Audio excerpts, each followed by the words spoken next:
예, 민주통합모험모임 법사위 간사 최희배입니다. 오늘 인터넷 전문은행법이 법사위 전체 회의에 다시 상정이 돼서 논의가 될 예정입니다. 그에 대한 의견을 좀 말씀드리겠습니다.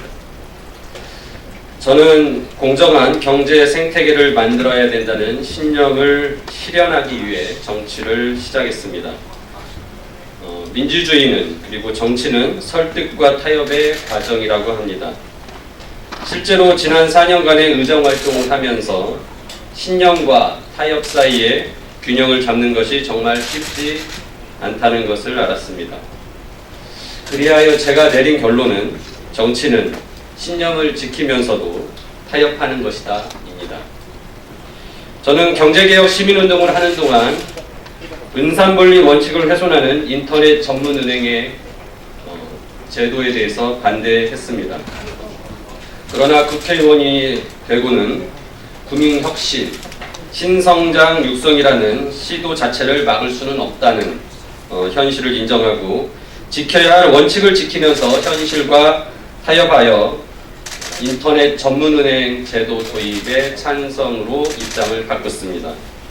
2017년 제가 정부에 제시한 타협안은 산업자본이 은행 지분을 보유하는 한도를 기존 4%에서 50%까지 무작정 확대하는 것이 아니라 34%까지만 확대해 경영권은 경영권대로 확보 유지할 수 있도록 하되 경쟁에서 살아남지 못하면 은행의 대주주도 바뀔 수 있어야 한다는 가능성을 열어두자는 것이었습니다. 한편으로는 재벌만큼은 은행을 소유하지 못하게 하자는 것이었습니다. 입법 취지를 달성할 수 있고 반대 여론을 설득할 수 있으며 저 역시 신념을 지킬 수 있는 현실적인 타협안이었습니다.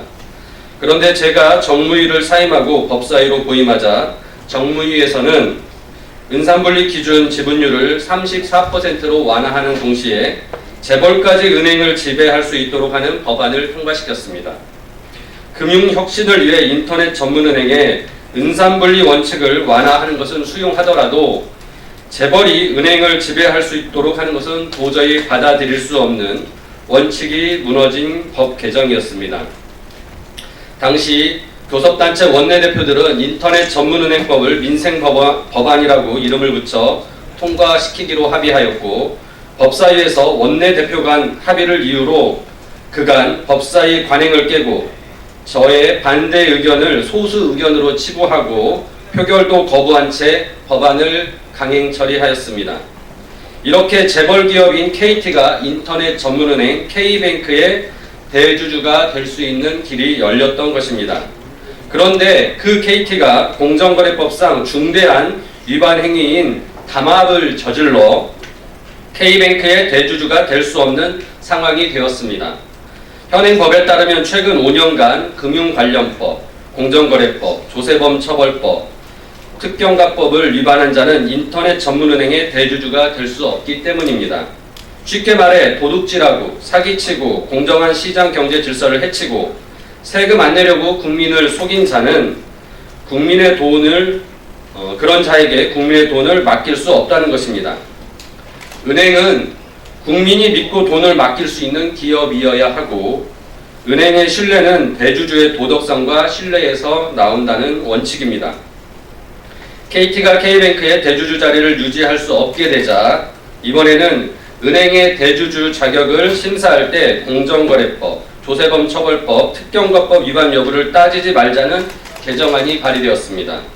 인터넷 전문은행의 대주주는 IT 기업들인데 IT 기업들은 독과점, 담합, 조세포탈, 횡령, 배임, 사기 등의 규제 위반 가능성이 많으니 이런 불법을 저질러도 봐주자는 것입니다. 아무리 정치가 현실에 기반한다고 하지만 이런 법 개정에 동의하라는 것은 말이 되지 않습니다. 이와 같은 내용의 인터넷 전문은행법 개정안이 정무위에서 논의한 결과 3개의 법 모두 삭제하는 것은 어렵고 공정거래법만 삭제하는 것으로 수정 의결되었습니다. 즉 공정거래법을 위반한 KT만을 위한 법 개정이라는 내심이 드러난 것입니다.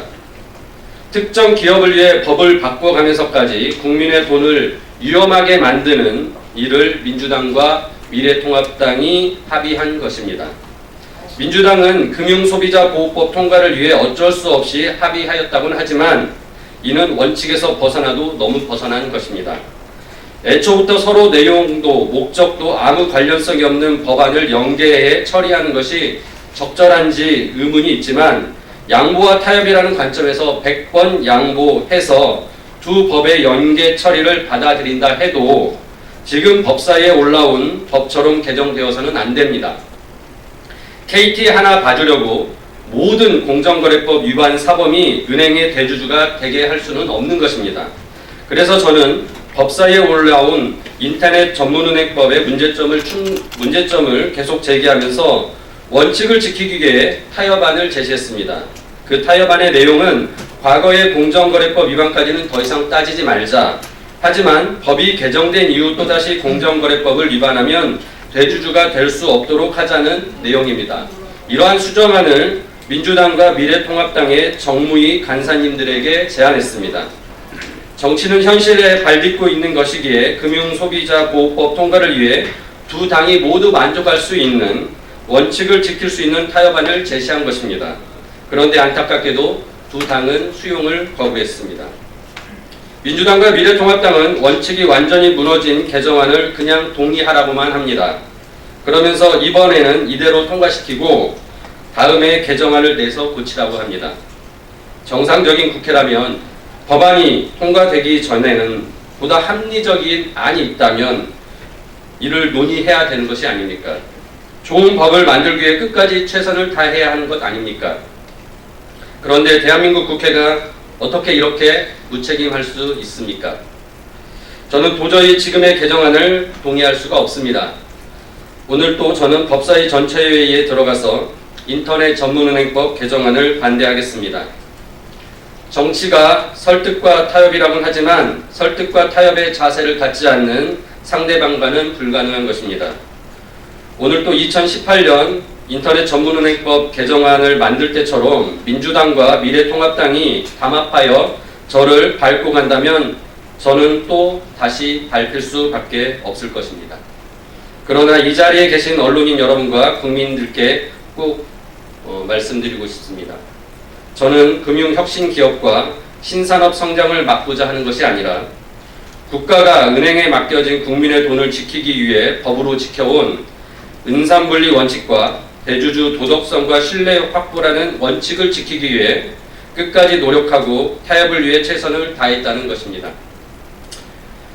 제가 인터넷 전문은행 개정을 반대하는 것이 마치 혁신기업과 신성장 산업을 막고 경제 활력을 저해하는 것처럼 언론도 보도해 주시지 않았으면 좋겠습니다. 마지막으로 제가 금융소비자보호법을 반대한다는 왜곡된 기사도 써주시지 않았으면 좋겠습니다. 이상입니다. 감사합니다.